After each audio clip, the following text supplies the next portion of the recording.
जैसे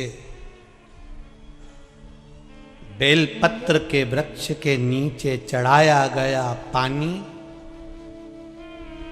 हमारे पितरों को प्राप्त हो जाता है, शिव जी को चढ़ाया गया पानी 33 कोटि देवताओं को प्राप्त हो जाता है।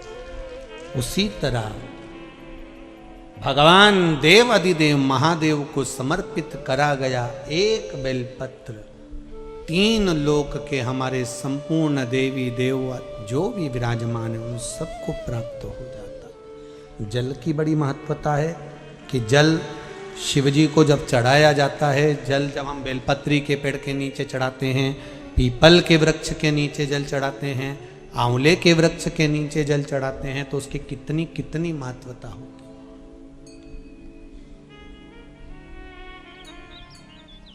उसकी कितनी मूलता है।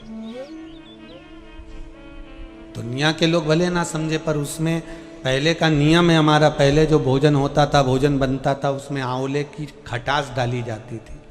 आज के ज़माने में तो लोग टाटरी डाल दें, नींबू डाल दें, ये सब बात की बातें। आंवला इसलिए डालते थे क्योंकि हड्डियां मजबूत रहती थी।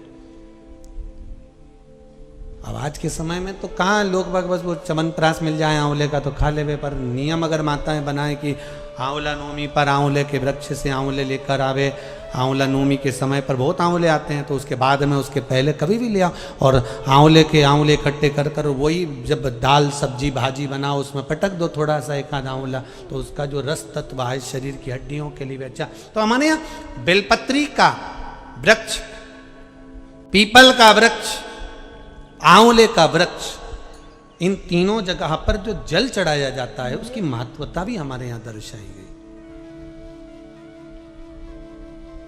उसकी महत्वता भी दर्शाई। एक अच्छी बात सुनो, बहुत बाबा की कथा में प्राप्त हो और जीवन का कल्याण हो। कभी किसी मकान का उद्घाटन कर रहे हो, किसी दुकान का उद्घाटन कर रहे हो, महाराज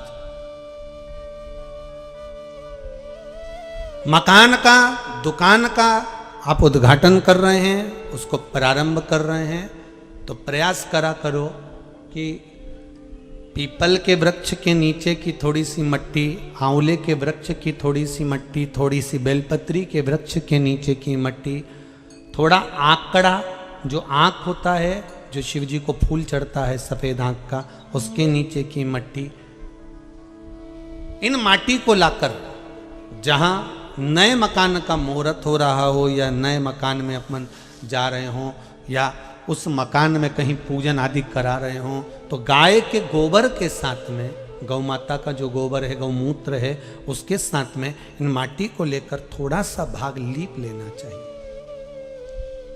क्यों? क्योंकि बेलपत्री के वृक्ष के नीचे लक्ष्मी जी का आवास है, पीपल के वृक्ष के नीचे नारायण और लक्ष्मी का आवास है, शनि का आवास, भगवान शिव का आवास है। इसलिए शिव जी का एक नाम है पिपलेश्वर महादेव। दधीची ऋषि की अस्थियां जाने के बाद में सुभाष ने जो अपना गर्भ था उसको पीपल के कोटर में रख दिया था और पीपल के वृक्ष का फल खाकर वो बच्चा जीवित रहा था जिसका नाम पिपलाद हुआ था। शिवजी ने उसको वर प्रदान करा था, इसलिए उसका भगवान शंकर का नाम पीपल के वृक्ष के नीचे पिपलेश्वर महादेव पड़ गया था।